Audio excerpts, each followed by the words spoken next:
So we're all brothers and sisters in this. And so when we understand that, it ain't but one earth, and we'll all be doing the job to police ourselves and police the good people together against the bad people.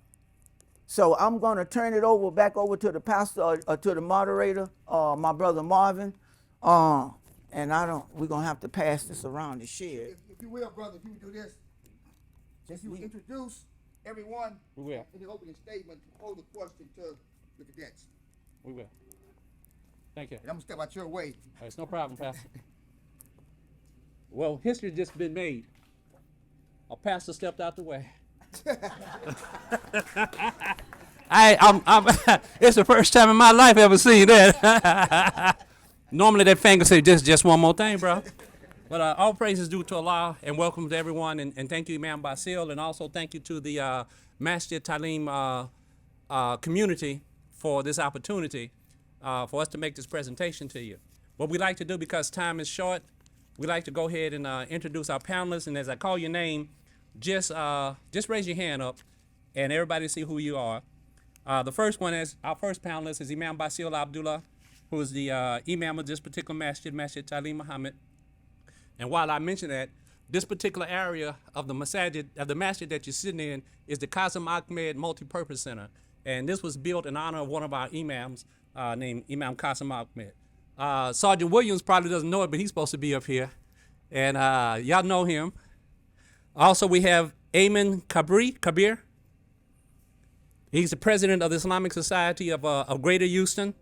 We have Tolga Celik, the executive director of the Islamic Institute at the Turquoise Center. Joseph is not here yet. We had Salim Howze, and he's the HPD patrol officer. And also we have Imam Jaime Fletcher. He's the Islam and Spanish Dawah Service to the Nation and the World Director. That's a big name, isn't it? In the world. All you're missing is the universe, bro. So what we like to do is to begin, and we like to start over here. We're gonna go from right to left, and we'll begin with Imam. If you hear me call him Mujahid, just forgive me, But we'll start with Imam Fletcher. We're supposed to go last. I'm supposed to go last, actually. Well, Imam Basil is gonna be. We're gonna do it like that. Yeah. Okay. All right. All right.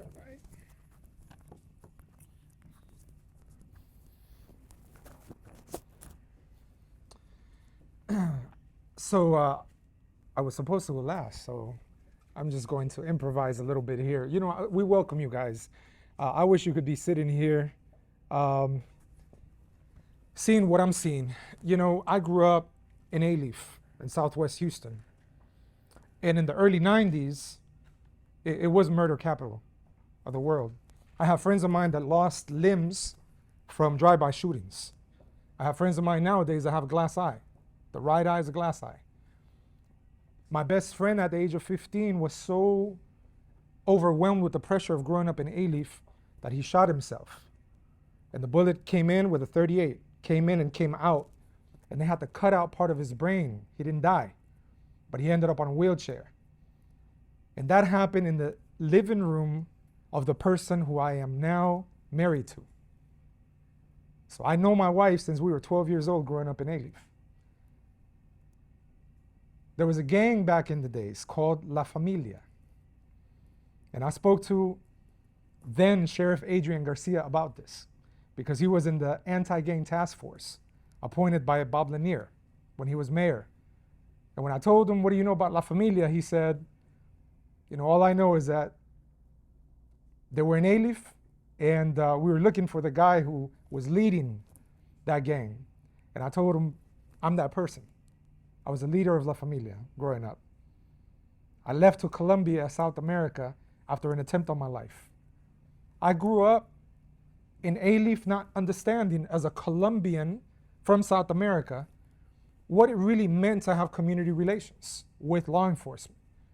Because even though I was a quarterback in 7th grade walking to my middle school, I knew that linebackers were not my friends, right? If you're a quarterback, linebackers are coming for you, right, to tackle you. My first interaction with law enforcement was getting out from Kilo Middle School, and because there was too many of us to walk on the sidewalk, I was walking on the very edge of the street, and a police car came and said, "Get on the sidewalk," right? Screamed assertively, commanding. We all got on the sidewalk, but we didn't fit. He left. I got back on the very edge of the street. When he came back around, he got out. I must have been 13 years old. And he grabbed me by the back of my shirt and slammed me on top of the hood. Handcuffed me and put me in the back of the cop car. That was my first interaction with law enforcement. So being a quarterback, knowing linebackers are not my friends, I said, these guys are a different type of linebackers. So that was our interaction. They're not on my side, they're not on my team. As I grew up, my parents being from Colombia, South America, come in as immigrants, as many of us do. They come to America to give us as their children a better life. In Colombia, we can sit with law enforcement and have coffee and relax and talk. Over here, they start panicking if they're gonna get pulled over. They think somebody can go to jail. So on the offset, when we look at race or color, and we say that justice is about being colorblind, that in and of itself is a problem. Because if we want to be colorblind in the context of justice, it assumes that there's an equality amongst people. But there's not really an equality, because the neighborhood where I grew up, majority African American and Latino, has a different social construct based on the economic situation happening in that neighborhood. So when you're Black or Latino, you're going through certain restraints on a day-to-day while you're dealing with family life that may be experienced systematically, just from the system and what we're given, okay? My parents didn't know how to speak English. When you have a language barrier, right, and you have to have your son translate for you, even to hook up a phone.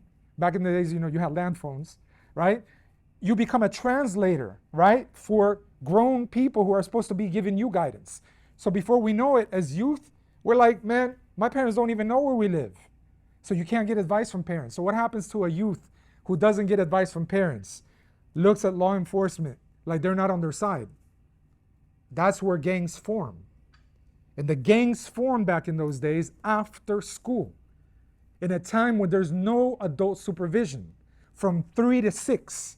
And we've been at the 911 center some years back with the chief of police then, and I mentioned to them, if you guys are having some sort of resources given to society for gangs, where is that money going? Well, it's going to the neighborhood centers. But those neighborhood centers, no real gangster is going to show up and say, hey, where's the class for gangsters? So those resources are not reaching the people. And so what we ended up doing was looking at some of the research, and we found that there's a Harvard research that shows that Black Americans are 3.23 times more likely than white Americans to be killed by police. This is statistics. This is from Harvard. The researchers went on to examine 5,494 cases in police-related deaths in the US between the year 2013 and 2017. And an estimated 2,600 Latinos were killed by police when making arrest or while in custody. But the Latino population are at a disadvantage when it comes to trends and numbers, because even the way the Census Bureau categorizes Latinos, it's a bit awkward because they try to put us in a racial profile. People from Chile and Argentina are European descendants, so they're categorized as white. Latinos from Colombia, there's on the side of Colombia in regards to the coast, everyone's an Afro-descendant. And when you look at Panamanians, right, they're Black. So we're not put into the category of a Latino. It's segmented as Black and white. So these numbers are actually not accurate. But what is accurate is the sentiments and feelings. And when we look at the imagery of media, I actually went and studied at the Art Institute of Houston. And I graduated from the field of media and multimedia when it comes to filmmaking. I had to study statistics to then be able to anthropologically show media in the sense of how the makeup of society works. And when you look at Muslims, being a Muslim nowadays, you look at the way that Muslims are portrayed in the media is the worst from any sort of race, quote unquote, even though it's not a race. It's people who believe in one God and that are multiracial. As we see here, we're of different colors, different backgrounds. And so when we look at the language being used regarding minorities, what we want to know from law enforcement nowadays is how real can a serious dialogue and relationship be, so that we can go back to our communities and let them know these people are here to serve and protect. And that's why we really appreciate you guys coming. And I'll end with this. We 2 years ago, we purchased a 2.5 acre property right under the water tower in A-Leaf, in the neighborhood where we grew up. We have a 10,000 square foot facility, the only Spanish-speaking Islamic center in America. We were invited to the White House in 2017 by the Obama administration. We've been featured by National Geographic. What we want to do is go back to the neighborhood and resolve some of the issues that we experienced when we were growing up. And there's amazing work that we can do when we look at you as people serving and protecting, but we have to get to know one another. So we commend you for coming here. We respect your service. We hope you become the best Houstonian, the best person to represent and serve your country, your state, and we are rooting for you. We're now on the same team, and we really hope that all of our faiths, or whatever it is that we believe in the human race, not black and white and Latino, and we appreciate you coming today. This is really uplifting for us, and the more that we can have these sort of dialogues and communication, we hope that you do serve and protect in the best interest of all of us. So thank you very much.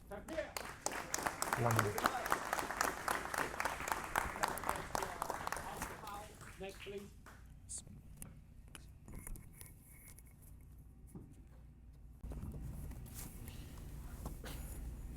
Good morning, afternoon. My name is Officer Salim Howze. My first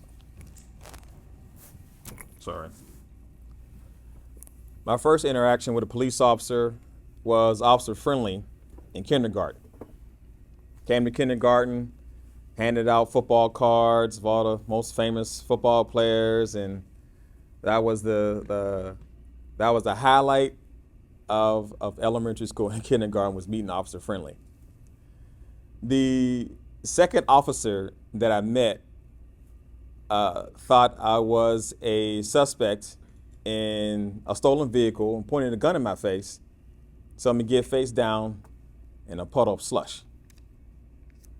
Third officer I met told my brother if we didn't leave the area, he was going to take his nightstick and sexually assault my brother. You can use your imagination on what that meant. When I was 19, I was introduced to Islam, and I loved it. It made all the sense in the world to me. All the sense in the world. Everything lined up because it was complete lifestyle. I wasn't looking for it because the first thing they said is that you can't smoke weed, you can't drink beer, and you can't fornicate. I was like, I'm out of here. Not trying to hear that. But everything that a brother was telling me just made sense to me. And in my neighborhood, you didn't become a cop. You were either arrested and you died. We were pallbearers at 16, going to funerals at 16 years old. It was in Pittsburgh, Pennsylvania. It was really bad area. We had cops that was pimps and running prostitutes back and forth. And in my mind, I was like, where are the good ones? I know there's an officer friendly somewhere out there. When I was 26 years old, I joined the Air Force, 140th Security Forces Squadron. Served 6 years in the Air Force. Since then, I worked as a corrections officer for Federal Bureau of Prisons, Department of Immigration. In 2008, I moved to Houston and joined the Houston Police Academy. it was like I've never seen so many people from different cultures, different religions, and different everything. And I decided I wanted to be that officer who you want to run into, who the neighborhood, people from that neighborhood wants to run into. Not the heavy badge one, not the one who has all these issues with whatever he or she has going on, and you meet that person on the wrong day. I've had family members come in contact with law enforcement officials, and I wanted my family members to be treated justly and fairly.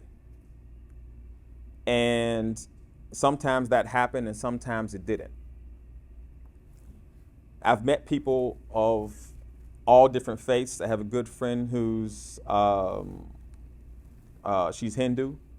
I have a good friend who is Jewish, and good friends that are Christian. Whatever prejudices that you have, we all have our prejudices, all of us. Whatever prejudice that you have, leave it where it's at. I'm not here to change your life. This is not going to change your perspective or your life. But when you come across somebody and you don't know their background, you don't know their history, you start making comments. You start bringing out your prejudice. You're going to jam yourself up. Okay, you're going to disgrace your family. You're going to disgrace that uniform. So leave it at home. You're going to meet people from all walks of life like you did in this class who don't fit that stereotype that you have.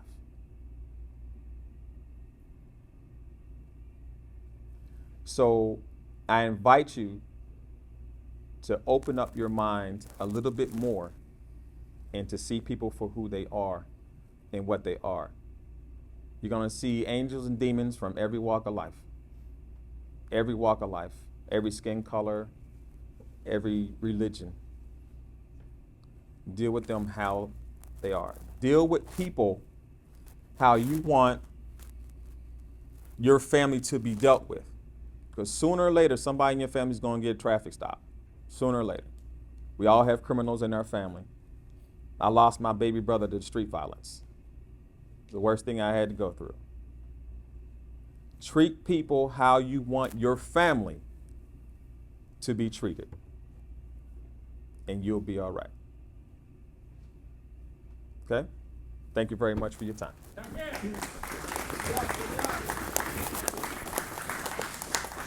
we have Mr. Tolga Celik, the Executive Director of the Islamic Institute and Turquoise Center.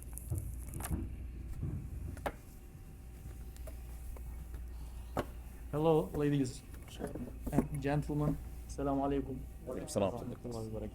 First of all, I'm not a panelist. I would like to give some information about our organization, the Islamic Institute. Actually, I moved to here around 2 months ago from Cleveland, Ohio. It was cold. It was too hot.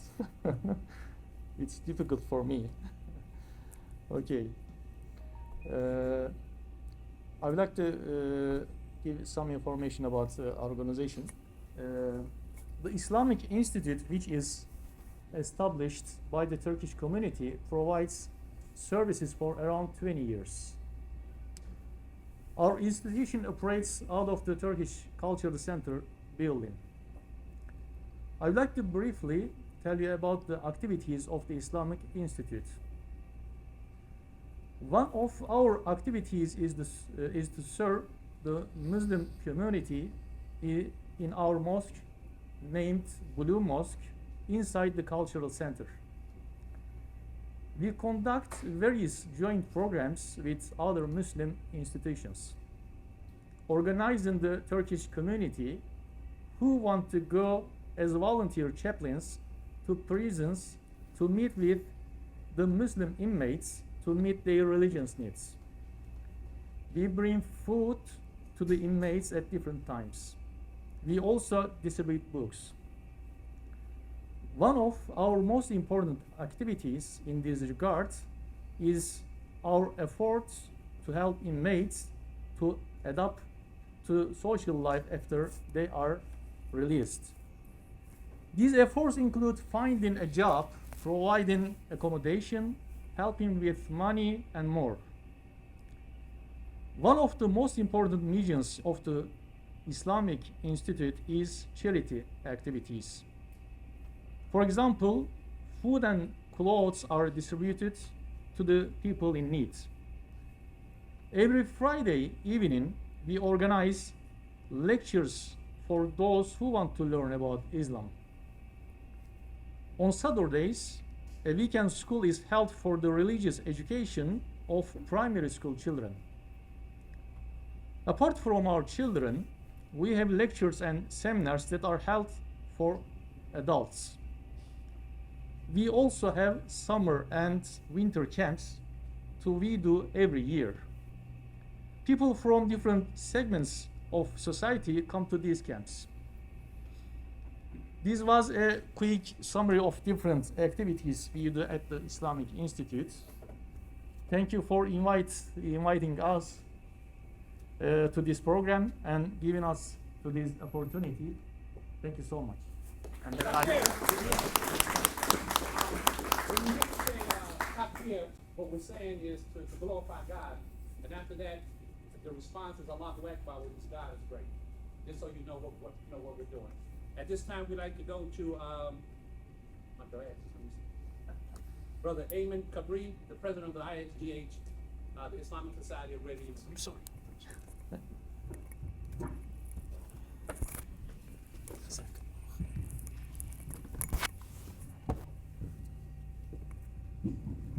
All right. I was about to say good morning, but it's already noon, so good noon to everyone.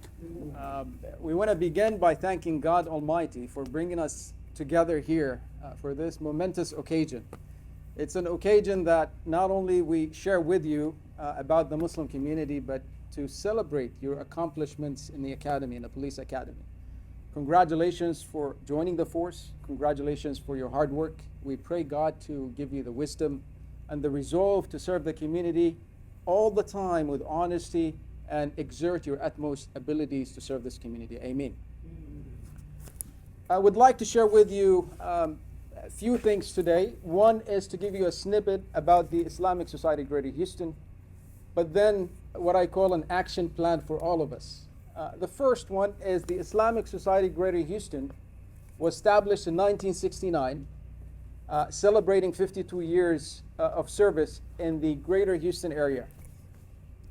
It serves 21 mosques in 4 counties. We're talking about Harris County, Brazoria County, Fort Bend County, and Montgomery County up north. The Islamic Society of Greater Houston serves a very diverse community, as you see in this panel here, and as the former panelists have mentioned. You're good. You're good? Okay. A very, very diverse community.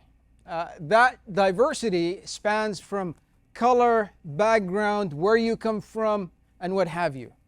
Personally, I'm an immigrant. I came to America in 1998 from Yemen, all the way in the Middle East. But here I am here enjoying this diversity of my community and serving alongside all of the fine people that you see here in this mosque and beyond. Some of the programs that the Islamic Society of Greater Houston does is not just confined to the Muslim community, along with the other organizations you hear from here today. These programs and services are open at large for the society around us. We operate 5 clinics that offer free services to the larger community. We have schools in place, financial assistance, and if you recall, during Harvey, our mosques were opened as staging centers to help the larger society. During the winter storm back in February, our mosques were open as warming centers as well, where possible. The past decades, we have and we are trying to make strides in building bridges not only within the Muslim community, which we have a lot of work to do, but also with other faith-based communities and enforcement agencies and other agencies, government agencies. Our humble observation has been that whenever we come together, that we're able to synergize and see a thriving community around us. But let me just reiterate what the former panelists have said. We can only have thriving communities if two components do exist. Safety is very important in one of them. And we think of safety that everybody feels safe. But we cannot be safe if we don't feel secured. If I, as Ayman Kabire, walk down a street and I'm worried about my security, we have a problem. We will never attain that level of safety and security that enable us all together to have a thriving community. So as we serve the communities around us, and first foremost as an officer yourselves, let me share with you something rooted deeply in our religion. Our beloved Prophet Muhammad sallallahu alaihi wasallam, may God be pleased with him, his family, his companions, and all of the prophets that preceded him, has taught us something that's foundational in our faith. And that is, he said, among you, O people, the best among you and the most beloved to God among you, guess who it is? It's not the one who's worshiping 24/7. It's not the one who's dedicated to the faith.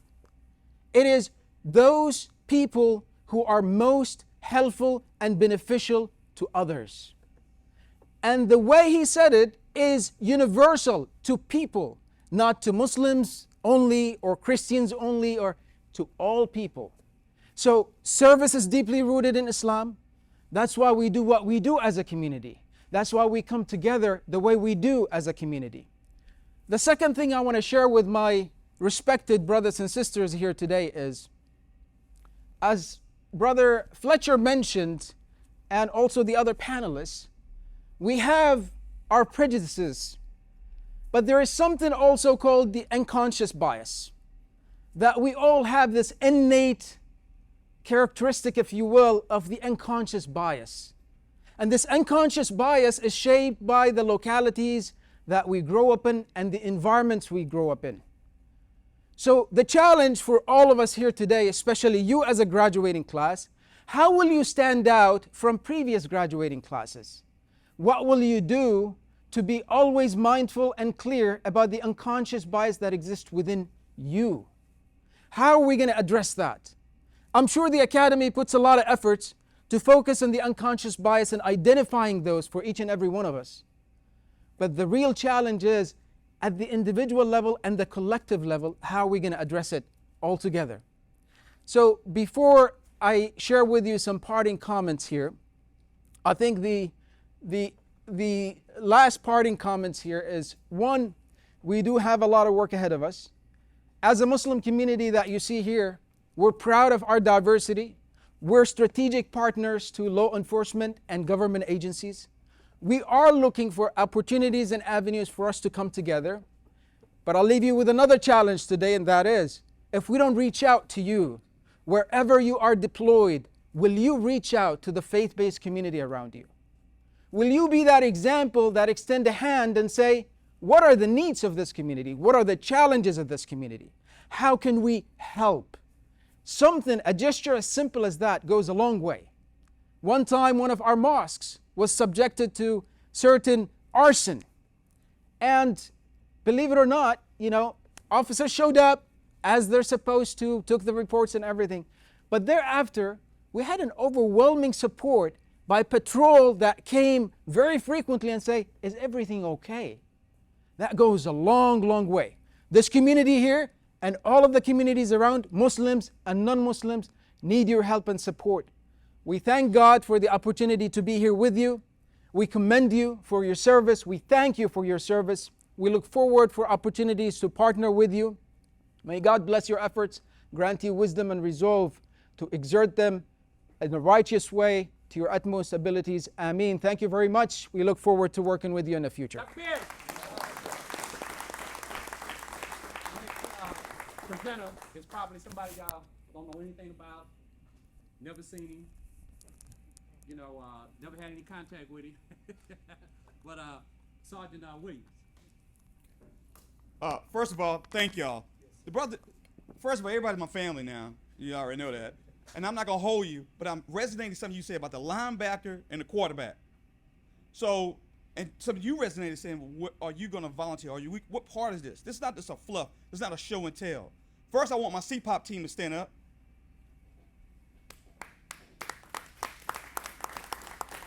Okay.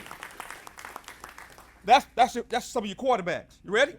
Secondly, if I don't mind the major, you mind coming this way, please?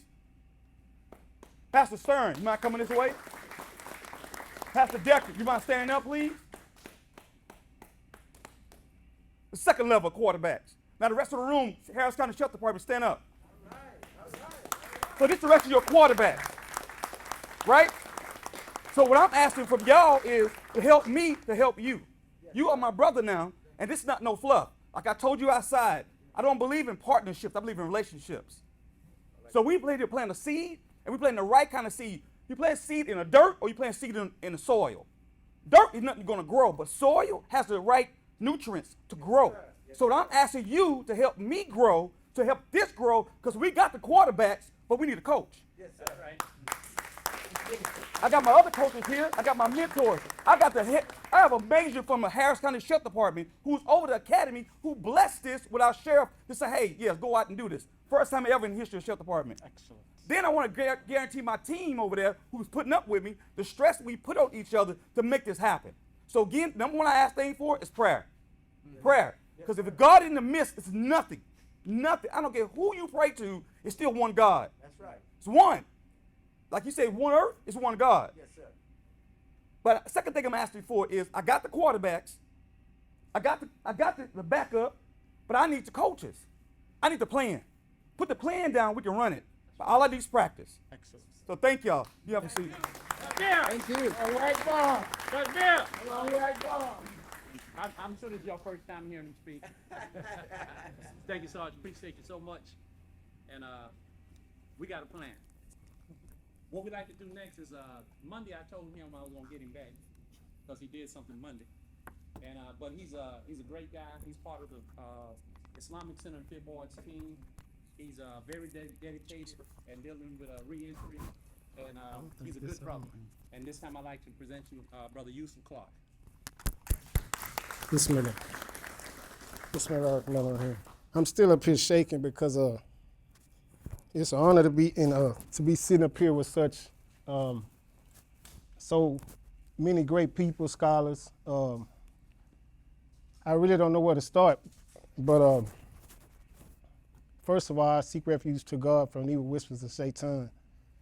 And I sorry for being late, but I hear Mr. Williams talking about quarterbacks and players and all that. But you can't score a touchdown in the huddle. And we're in the huddle right now. And we're trying to call some plays that we hope we can go out there and run effectively. And I was sitting at work last night about 3 in the morning, and I watched the video somebody sent me, a Houston Police Department serving a warrant from an individual from the northeast side of Houston, where I'm from. And his mom walked out and he asked her, was he inside? And she said yes. And she was, I guess she was afraid of her son. And it went up. Okay. And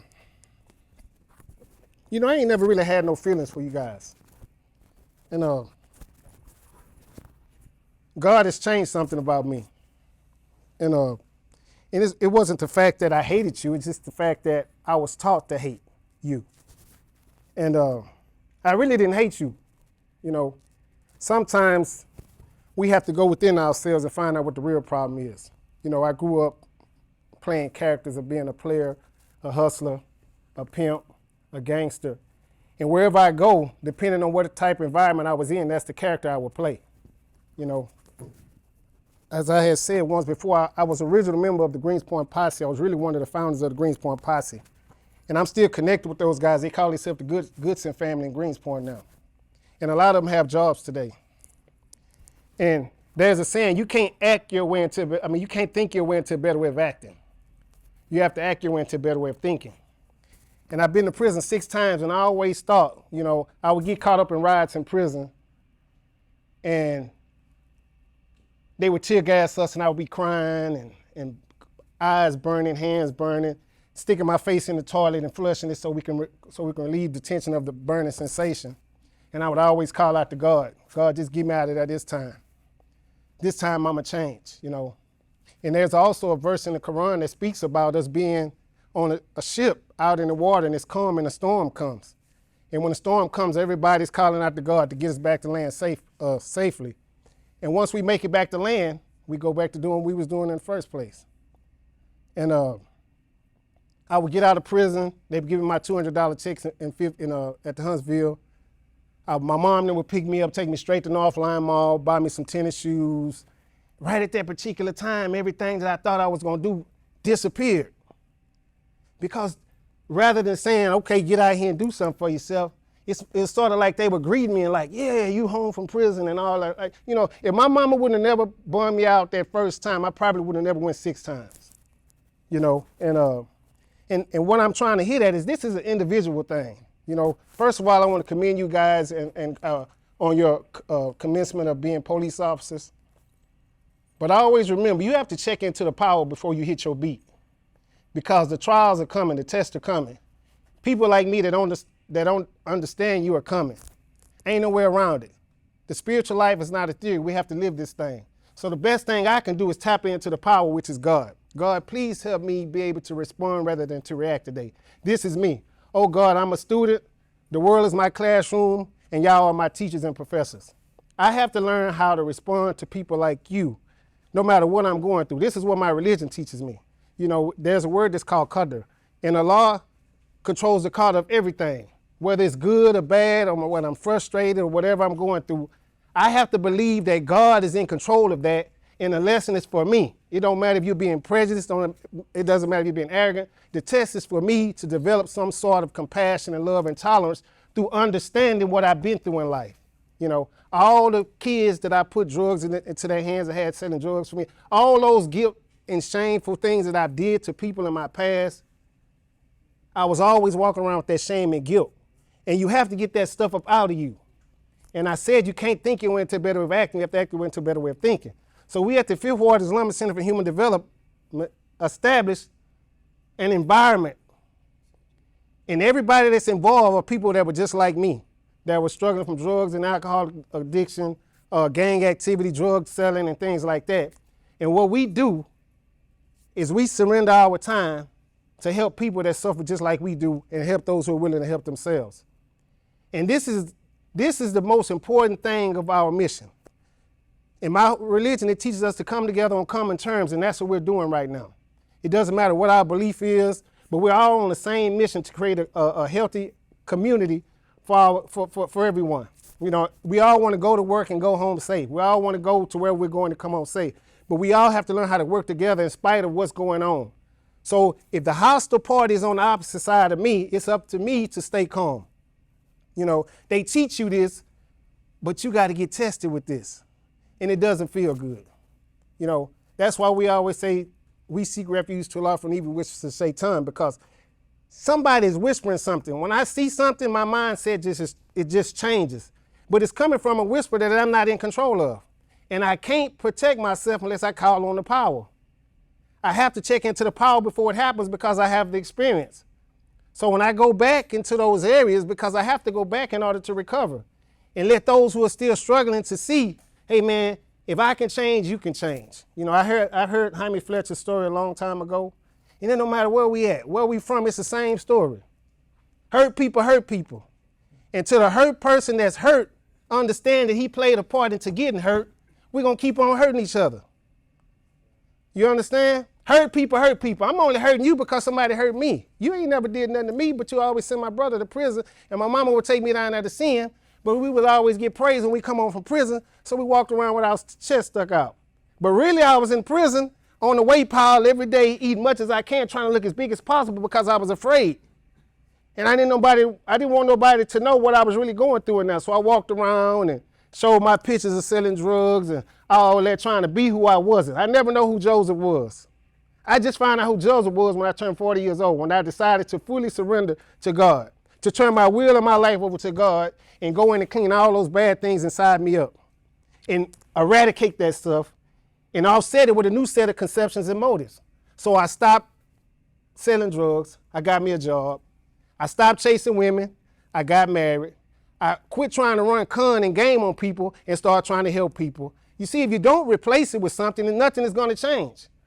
You have to offset it with something, because I'm still that gangster. I'm still that prejudiced person. And that person shows up all the time. But I'm on with the facts about myself today. So the most important thing for you all to understand that it takes me to change the hood. It's not y'all duty to change the hood. It takes the hood to change the hood. It takes people who have been through the hood, grew up in the hood, to go back and help those who are struggling in the hood. But we need y'all protection. But we also need y'all understanding. You understand? So we have to get out that snitch mentality and understand that, look here, man, we struggling, homeboy. You ain't tired of going to prison? Because I became real resentful when I went down to prison and didn't nobody send me no pictures and no money. You understand? So I became resentful and I got the I'ma show them mentality and went back out there and went to a different area with a different set of people and became another character and wound up back in prison. And it was a cycle, vicious cycle. It was like drinking a bottle of poison and waiting on y'all to die. I was killing myself. So this is an inside job. Until the inside job is taken care of, there's back in the 60s, what it say? The revolution will not be televised, right? A revolutionary is a person who constitute and brings about a radical change. So the individual has to tap into the fact that, hey, I'm really the problem. And if I don't never check that inside person, then we ain't gonna never be able to get nothing together. So what I'm trying to tell y'all is that by meeting the C-Pop fellows and hearing some of their experiences over at the Fifth Ward Islamic Center the other day, I understand that y'all got problems too. Y'all struggle just like I do. And that's extremely important for people to reveal who they really are and quit fronting. Quit putting on the front all the time. You understand? I'm afraid. I'm pretty sure you guys are afraid. And when I saw that officer go down from that video shot, it caught them off guard because they wasn't expecting it. Mainly because they probably saw the guy's mom. But that man was hurting. I don't know what he was afraid of or why he shot, but he did. And he really committed suicide because you ain't had no win. You know what I'm saying? So mental illness is real. And we have to understand the fact that a lot of us are mentally ill and don't know it. And I'm one of them. Some of us suffer from grave emotional and mental disorders, but we do have the capacity to recover if we can learn how to be honest with ourselves. So that's what I did. And that's what I have to implement to those who are struggling. And that's the problem. I just put another guy, I have a transitional home. I just put a guy out the other night. I put two guys out in less than a week. And this guy is the guy that I grew up with. He passed the drug test, but I could tell he was getting high on something. And so the other guy went in the house and found a bag. He got high and forgot his little stash of Kush or K2 on the dresser.